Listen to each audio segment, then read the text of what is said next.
Hello everyone, my name is Joel and welcome to my campfire review of two cheap tents. Spoiler alert, they're both pretty bad, but one is a little worse than the other. So grab onto your lederhosen because we are going to break it down. So let's talk about why I bought these two tents. I wanted to take my boys camping. We had one tent for the family, but since they were teenagers, I thought they might enjoy their own tents. I bought the Anko two-person dome tent from Kmart, which is a large department store in Australia, and I got the Jack and Jill dome tent from BCF, which stands for Boating, Camping, Fishing, and they are a popular chain of stores for all sorts of outdoor gear for camping and fishing in Australia. So before we begin, this is just my opinion based on my experience with these two tents. I'm not sponsored by anyone, nobody has paid me for this, and I'm just a customer who purchased these products, and I'm sharing my views with you to see what you think. And if you've got different ideas or had different experiences, please feel free to share them in the comments below, but be respectful and keep the conversation polite. So what do you think? Of the two tents, which do you think would be the worst?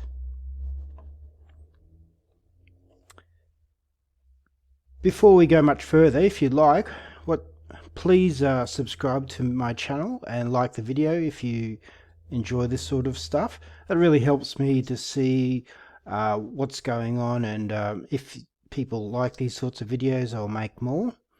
A lot of my videos don't have a lot of speaking in them, so I don't very often ask people to do these things for me, but it really does help me out and works well with the algorithm for YouTube. So let's have a look at the features of the tents. They're both fairly similar and look similar in shape. The Jack and Jill is a little heavier, but you probably won't notice it if you're carrying it. I strapped mine to the side of my backpack for a hiking camp that I just went on, and that was good, and it was no problem to carry. The tent itself really did let me down on that camp though, and it seemed to hold puddles of water easily while letting a lot of water into the tent itself. The Jack and Jill is also a fraction bigger, but not enough to notice. And so you can see the sizes of the tents here and here. You notice that it offers more UPF protection than the other tent.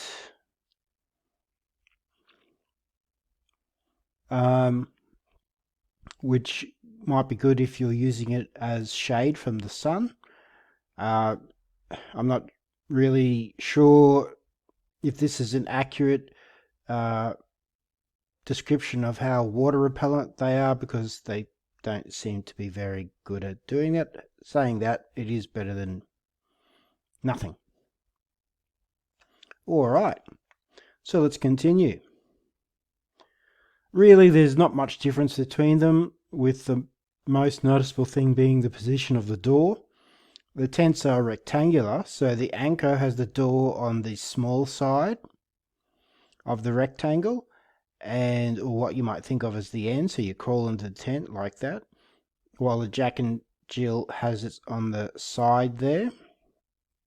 So I preferred the Jack and Jill setup for that. I found it easier to get in and out of the tent there, and I actually found this little green lip here very annoying on this tent, and it constantly got caught up in the zipper and made things quite difficult.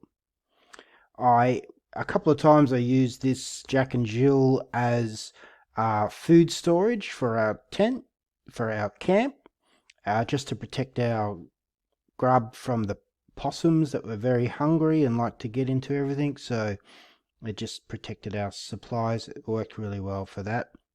One thing I will also say is, because these sides slant down like that, if it's raining and you open up your tent, basically the rain is going straight into your tent.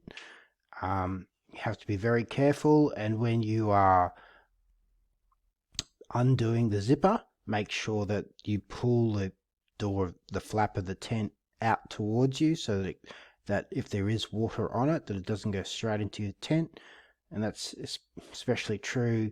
You have to think of that even if you're really tired, or if you're getting up first thing in the morning or late at night to go to the toilet, and you have to be careful opening that tent because you're going to let water in. All right, let's continue. So if we have a look at the price, you can see that the Anko tent is currently $14, whilst the Jack and Jill is $59.99. I can't remember what I paid for them, but that sounds about right. Maybe the Jack and Jill might have been on special or something like that when I bought it. I can't remember exactly. The Jack and Jill, it feels like it's just a little bit better quality. The Anko was a little bit more difficult for the kids to pack up. I don't know why that was, but just felt like that.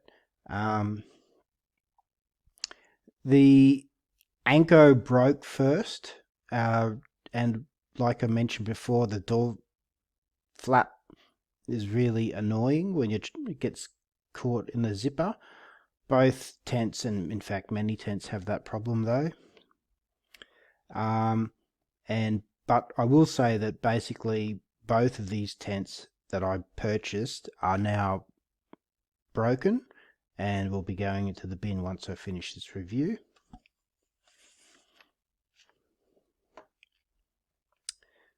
So don't believe also that it sleeps two people, unless you want to really snuggle quite closely to the other person. It really only fits me and my backpack. If you had two people in there, there's no way you could put any sort of bag in there. Also, if you were really large or tall, you would struggle in both of these tents. Even myself with my bags, I ended up having to, basically shove the bags up against the wall, and so I could stretch my legs out. And that means that they're pressed up against the side of the tent, and that means that the condensation comes in and you get wet bags. As for the brands themselves, they're both Australian businesses and their products are made in China. Anko's feels a little bit cheaper and more mass produced. Saying that, I've bought other products from both brands, and sometimes a cheap quick fix for a bit of camping gear is all that you're looking for, and there's nothing wrong with that. I've gone in and I've bought all of these little bowls and spoons and things, from Anko. I've got other products that I will review at another time from Wanderer. So, there's nothing wrong with the brands, but I think that you need to look, especially at Anko, as sort of just entry level, having a bit of fun. Whereas if you're going to get serious about it, you probably want to look at different products. In terms of customer reviews, Kmart's webpage gives its own product a generous 4.6 stars. Oh my goodness, 33 reviews though, so I guess there's something. That seemed a little bit suspicious to me, so I looked around and I found another product review site only gave them 1 star, and that sounds a bit more realistic to me.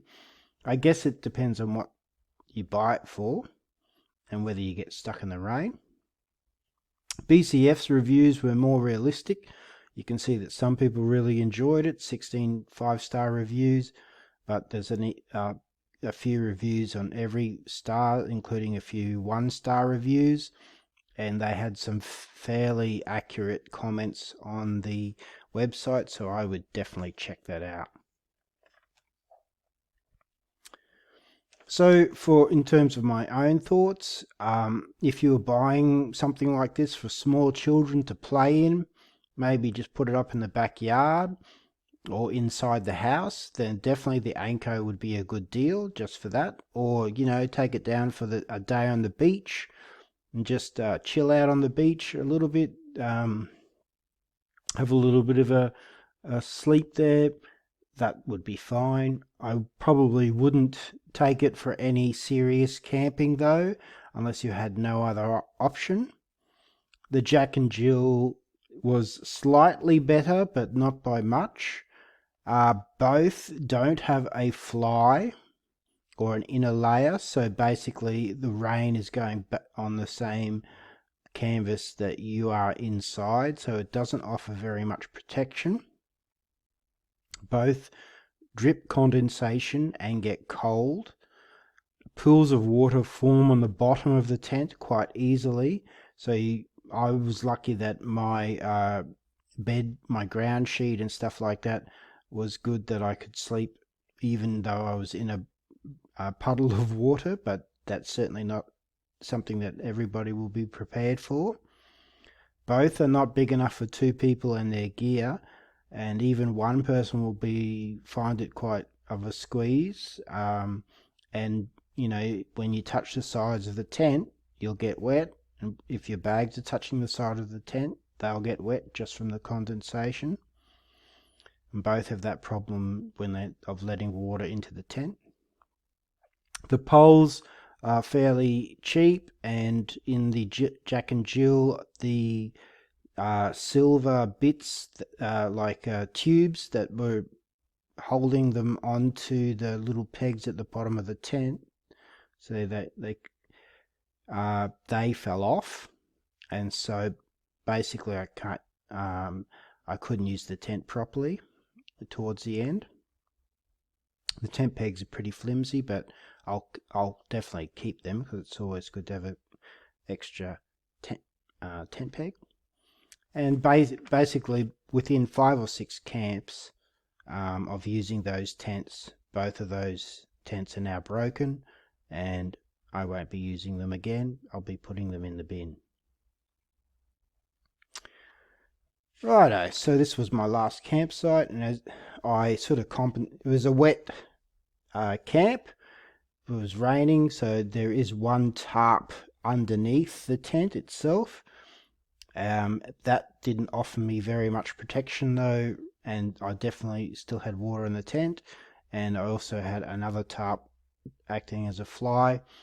There were pools of water in my tent even with all of this gear, and that was even when it stopped raining. And you can see the picture, the condensation. I know the tent looks a bit messy. That's because this pole here is not sticking on where it should, because that metal tube is missing, as I mentioned. So anyway, there you have it. Those are my thoughts of those tents. Hope you've enjoyed this video. If you have, please like and subscribe. If you haven't, thanks for listening. And I will hopefully see you again another time. Goodbye.